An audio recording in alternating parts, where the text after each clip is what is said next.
Mountaineer football and more coming up on SportsBar.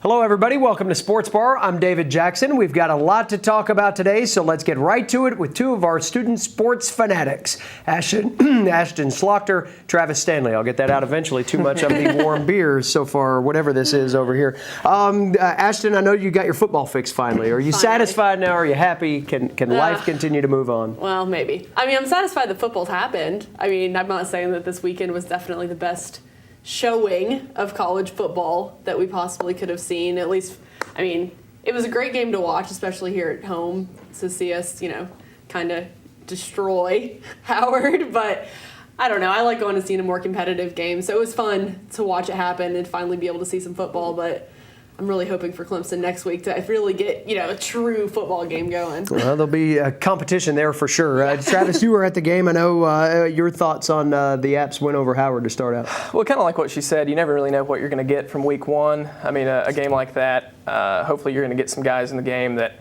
maybe won't see time next week at Clemson, but, get valuable reps. Hopefully that wasn't all just smoke, and hopefully that's a lot of that performance is something we can see in the future. But I thought once they got to the backups, in many cases, I thought seeing Caruso, really his first time ever on the field as a Mountaineer, he went 5 for 7, 78 yards, and that touchdown pass he threw to Isaiah Lewis.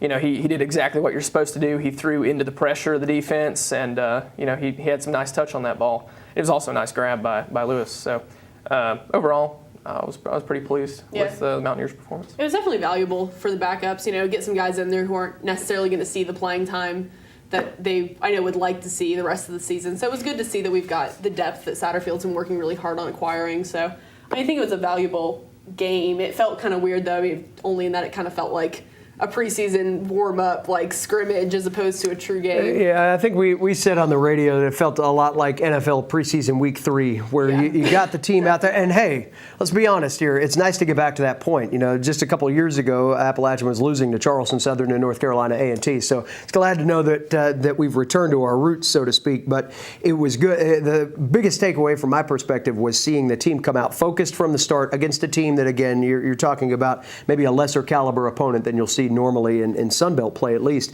But they came out focused. They were able to get a stop on the first drive, take the ball 14 plays, 75 yards or 80 yards, and score on that opening offensive possession.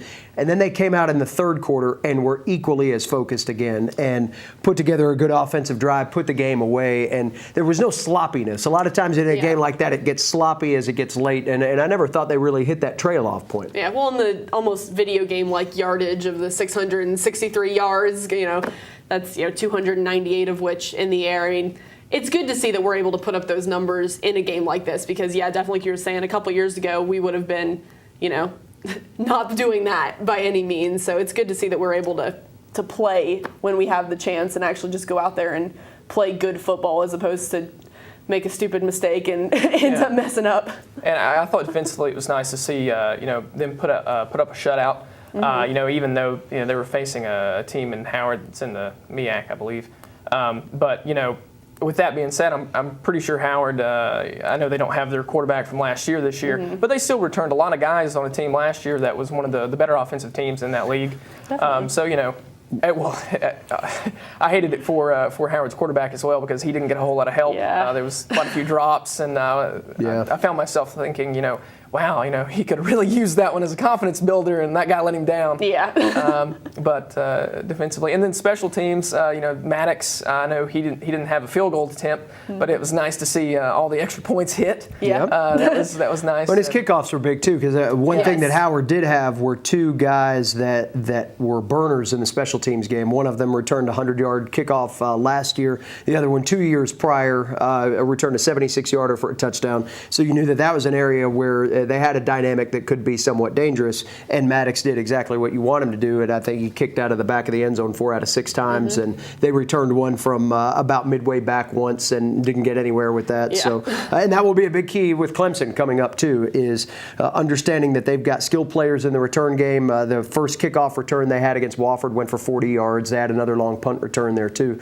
So it's keeping the ball away from skilled players. And certainly Clemson has a big loss with Williams out now with a broken bone in his neck. Yeah. That will set them back some offensively. But you look, both teams I think handled their business the way they wanted to in that first week. Deshaun Watson looked fantastic, Yes. and that the collective sigh of relief coming out of Death Valley that he was okay and was able to move laterally, I think will certainly set Clemson fans in the right frame of mind going into this game this week. Definitely. Well, certainly with the Mike Williams injury, you're just happy that his health is looking that it'll be okay. Yeah. When I watched that injury, Watson when he hit throws that him pole. kind of to the pole, and he's just doing what he should do and looking for the ball, and that's unfortunate that had to happen. But I don't think there's any short for talent at that position. not at all. For Clemson, Ray McLeod, he had 8 receptions for 80 yards, and Travius Scott 6 receptions. So I think they'll be fine offensively, and we defensively speaking for Appalachian, we'll certainly have our hands full with Watson in that receiving group. Yeah, it'll be interesting to see the matchups now. One thing that is taken away from Williams' absence in the lineup is height. There's not another receiver that'll line up that's taller than 6'2", and Williams had a 6'5" frame to him. So hopefully Appalachian's defensive backs will be able to match up a little bit better. Some of the linebacking play too. Other games around football. This was kind of like you said, a weird weekend. Yeah. The best thing I thought, and maybe I have a little bit of a personal tie to this, is the BYU Nebraska finish. Yes. One of the great play calls of all time. But, Nebraska has been looking for an opportunity to somewhat re-identify itself, but there's BYU with a last-second play, backup QB, makes the Hail Mary work out. And that was really kind of the lone notable, everybody can rally around this game type thing that we saw in week one. And I think they got lucky, too. Well, lucky is a weird phrase, but I know a lot of coaches and a lot of teams would have gone for the field goal in their situation too. They were only 42 yards out, but they were facing wind head on. So I think they kind of thought, we're not going to get the kick here, so we might as well go for it. Where I think a lot of teams would have said, let's try for the field goal and see if we can do this. So it was kind of a weird kind of backwards luck situation where they went for the not as normal route and came out with a really amazing play. That's something that they're going to rally behind for a long time. So I think it was great to watch as a game. It's exciting to get something like that where you can really say, oh my gosh, look what happened. So especially after our game, which as exciting was, you want that. You want that play. As far as BYU goes, you hate to see Taysom Hill go down. He's a guy that could have been a Heisman hopeful. Exactly. Mm-hmm. Exactly. And, really, if they were it's yet to be seen. They may still end up having a great season under the backup. Yeah. But for BYU fans, that might be a little disappointing for the rest of the season. Hard hit. Another game, I guess, somewhat notable. Northwestern upset Stanford. Mm-hmm. That was at Northwestern. I was somewhat surprised. That was on in the break room there, but before our broadcast. And I remember thinking before the game, this isn't going to be much of a game. Just knowing. Recent history of Stanford football, I figured they'd get the job done there at Northwestern. But. Yeah. Well, another game that you expected to be a little more of a game. You got Wisconsin, Alabama. That was a lone top 25 matchup. Yeah. It didn't look like one. No, not at all. And I think a lot of that was due to what is his name? Let's see. I've got it written down here. Sorry about that. Michael Caputo getting hit on the third play of the game and lining up with the wrong team after the hit. I think they came. I think that's the first box on the concussion test. Yeah, well, line up with the right team. The trainers came out and looked at him, and they talked to him for a good minute or two and kind of said, all right, you're good. And all of a sudden you turn around and he's standing in the Alabama backfield, and the Alabama players are looking at him, the refs are looking at him, his own players are looking at him, and he said and was ready to go. So I think that just kind of set a bad tone for the rest of the game, because I was sitting there going, please let them come back from this. And I think it just kind of took what little fire they had and kind of brought it down. I thought the game was clearly Alabama's statement to say, you can talk about Ohio State all you want to, but we're still here. Yeah. You know, I mean, they no matter what happened, injury situation, whatever, they had control of that game. They had control of the trenches. They had control of the big play machine. It just looked like same old Alabama. And I think everybody was kind of looking for this to be, you know, quarterback transition, coming off the kind of the salty finish to their year. This was the game everybody felt like Alabama was ripe for the upset, maybe. Mm-hmm. But, I mean, they just looked like they proved they'll be a competitor for a top 4 spot this year. Yeah, well, you know, anytime Alabama isn't the preseason number 1 team in the nation, there's going to be Alabama supporters that are just, you know, fighting mad that they're third. And, you know, most of the time there's good reason that they're upset because, you know, like they proved on the field against Wisconsin, they're certainly a very good football team. And, you know, you can't argue that they did have a better showing than TCU against Minnesota. Definitely. Now, Minnesota's no pushover. I think they're all right. No, I think Minnesota's going to prove that in the Big Ten especially, they'll be okay. Yeah, I mean, they're a good ball team, but, you know, certainly you can now kind of make that argument that, well, you know, should Alabama be lower than TCU and all like that? I thought Henry had a great game for Alabama as well. It just seems like every single year they have another running back that could potentially take the NFL by storm. So. Mm-hmm. Well, and I think that's also proof positive to the point that, you know, every year teams have different identities. And certainly part of TCU's identity last year was explosiveness and somewhat coming out of nowhere. You know, they weren't a team that at the beginning of the year everybody thought would have that kind of firepower. And then all of a sudden when they started putting those kind of offensive performances back to back to back, time that up with a good defense, certainly they were a headline grabber. Well, is that the same way your team is made this time around? Are you going to necessarily take people to the woodshed, or are you going to be more of a methodical team that's going to have to find a way to win the 7 to 10 point game to still get the same result, but just a different way? Well, you know, until last season, from what I understand, I'm pretty sure most TCU fans thought Boykin was kind of a lost cause. Yeah. They did not know what they had, and like you say, that I don't feel like the nation knew what TCU had until, like, you know, they got into that rhythm, got into the season, got on that roll.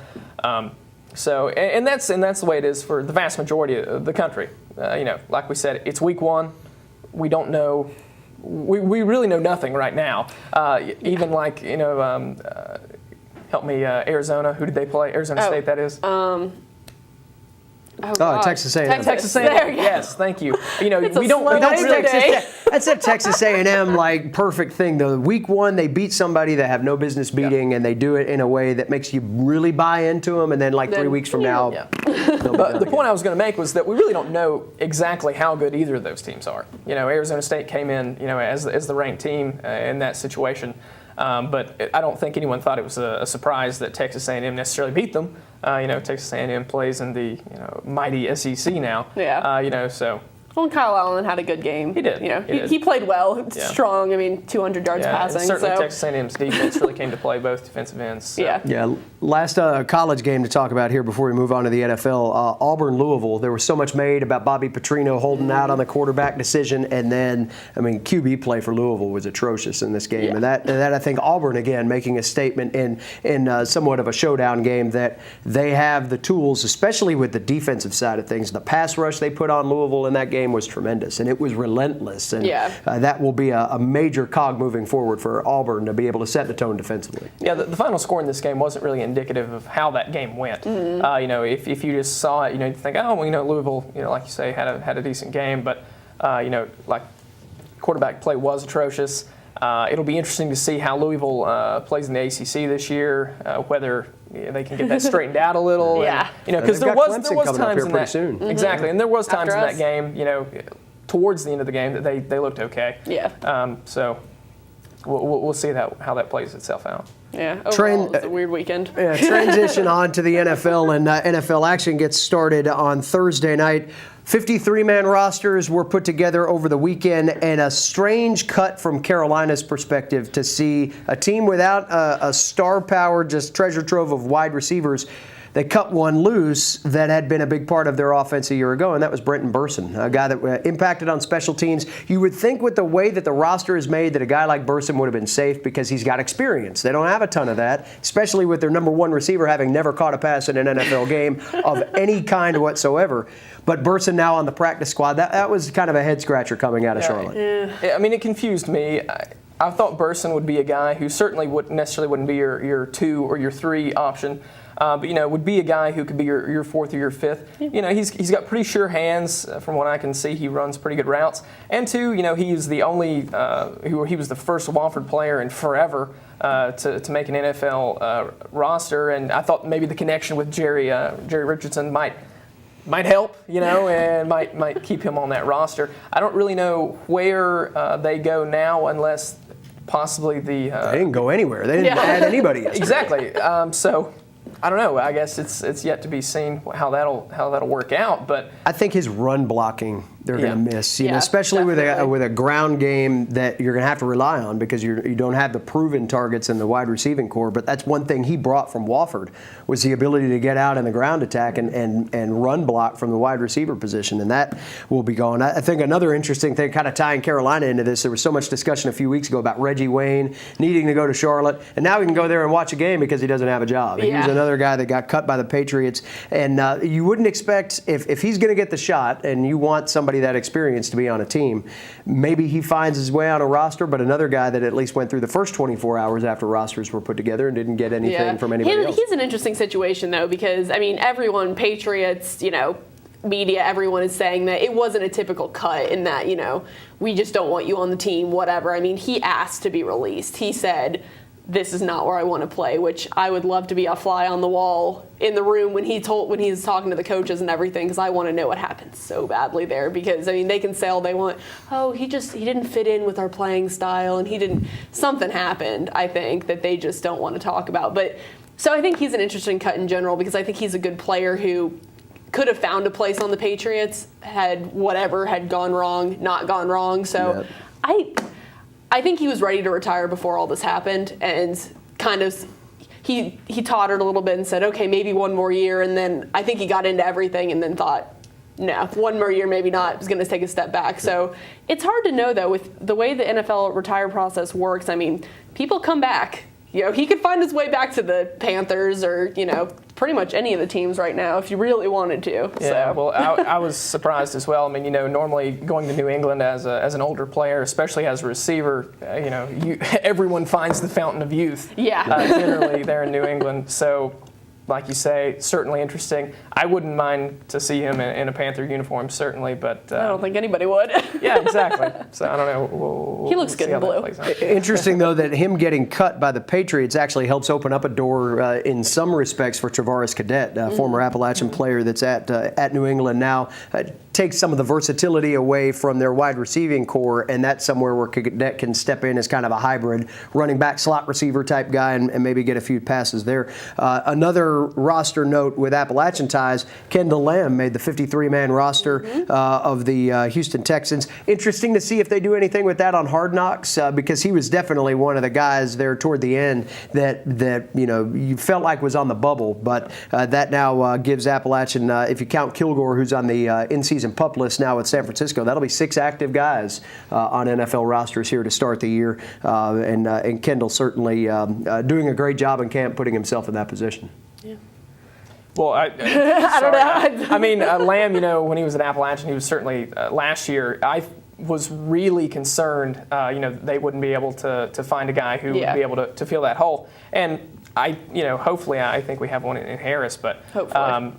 That's somewhat yet to be seen, I guess, since we just played Howard. A little bit. But yeah, certainly it's nice to hear about Lamb and him making that roster. Maybe he can squeeze in the starting lineup at some point. Started the last preseason exactly. game. So we made it this far without mentioning the dreaded double T here. Tim Tebow gets cut by the Eagles. He got one side of the coin says, what a tragedy, this great football player. The other side of the coin says, look at him, he can't complete a pass with any kind of accuracy. I don't know that this is a football issue as much as it is a social-driven issue. It's a Tim Tebow issue. Absolutely. I don't know. For me, Tebow time ended a long time ago. I don't know. Feels like 2008. Yeah, talking about Tim Exactly. Tebow. And well, I was a little confused that they cut him because once they sent Barkley to Yeah, Arizona, that was I it. thought, okay, well they're going to keep Tim Tebow Yeah. in maybe just play him in 2-point scenarios, but they'll keep him. And Yeah. then, so when I found out, I was with Rob, our engineer here, and he's an Eagles fan. He was very confused. Very confused. He was happy because he's not a Tim Tebow guy, but he was kind of shocked at that. Yeah, so. no, I was in the same situation. Yeah. I thought he was going to be a good third. He's in there, he's playing, whatever. We'll keep him on the team. He'll make his money sitting on the bench. And it was weird when I got that notification. I kind of looked down at my phone and saw Tebow and, oh gosh, what has he done? And was like, wait, he's done nothing. He's gone. What's happening? So Did not do enough. Yeah. And it brings up an interesting point too with this new point after distance, and people were saying, well, they could use him as a 2-point specialist. Is do you have enough flexibility on an NFL roster now to hold a specialist out like that? I mean, you're punt returners, kick returners. That's one thing. Yeah. But if you're talking about a random backup 2-point conversion specialist, that's getting a lot like Major League Baseball with the lefty matchup reliever. I don't know that your roster would allow you to carry somebody that's going to be that limited in not terms with of the 53 versatility. man, I don't think. I mean, honestly, I think the only. And with Tebow specifically, there's the extra endorsement advertising kind of thing that I think adds a little something to him that makes it kind of like, okay, I guess you could keep him for situations, but for a typical roster, I don't think there's room. I think that you have to have guys who are really good at what they're doing, not someone who's wishy-washy. He can do this, he can do that. I don't think there's room. I think you got to have people who can do what they're doing and do it well. And two, it's a long season. People get hurt. So if I guess God forbid, in the case of the Eagles, if they would have kept him and everyone ahead of him had gotten injured, are you safe, or how do you feel about maybe Tebow being the starter if that were to happen? Yeah. You always have to kind of think about what is the worst scenario. He's got more playoff wins than most of the QBs on the Eagles roster. I mean, True, I'm just true. saying, I'm not a That Tebow is defender here, but dude's won playoff That's what they games.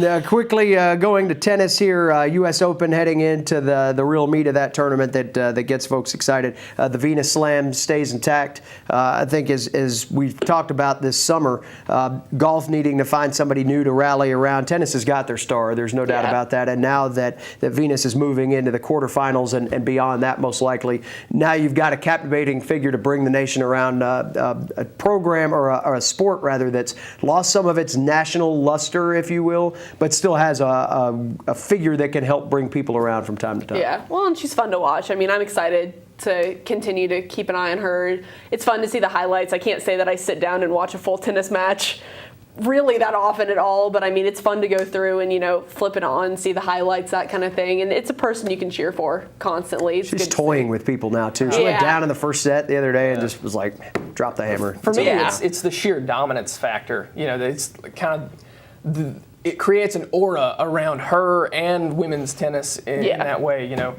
Where it makes it watchable more so for the average fan who might not play tennis, might not know a whole lot about tennis, but they can just appreciate kind of greatness, and that's the case in a lot of sports, with just these players that transcend the game. Mm-hmm. Well, and it's interesting too, like we talked about with golf. Here's a dominant player that you don't ever really hear anybody dislike.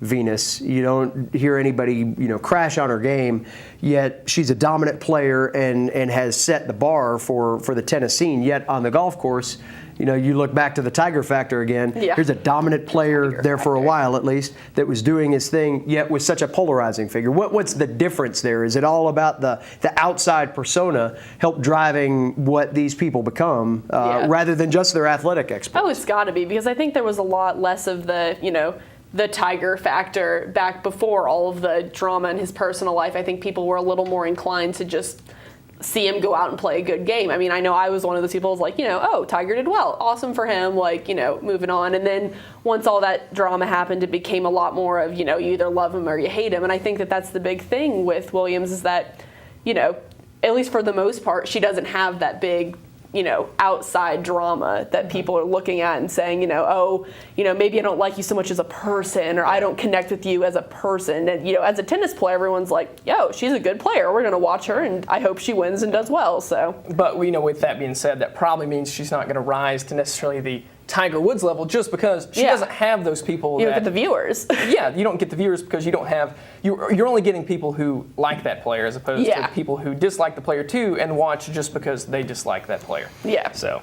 Couple minutes to wrap up. Your thoughts on App Clemson. If the Mountaineers are going to keep this thing close, how are they going to do it? Oh gosh, I think we have the ability to keep it close. I'm praying that we have the stamina to keep it close, because I think that's really going to be where we fall short, is can we keep up with this team? Like, can we keep our footing with Clemson? Can we keep the defense where they need to be, where they got to at the end of last season? And they showed with Howard that they can, be this all-American, awesome defense that we need them to be. And I'm just worried with Clemson that they're going to get past us very easily. I think that if we get an interception, or if, it's going to take one turning point to set everything in motion for Clemson to just run away with it. So I think if we can keep it close and we can, keep the mistakes to, oh, he missed a block or that kind of thing, I think that is going to be where the game is made. I think if there's an interception thrown, or if the sacks start getting crazy, or if there's one thing that really goes wrong, I think it's going to go wrong quickly. And I'm praying that doesn't happen. Well, I don't think it'll be necessarily a battle of attrition. That's something you see, now that we're fully FBS. I think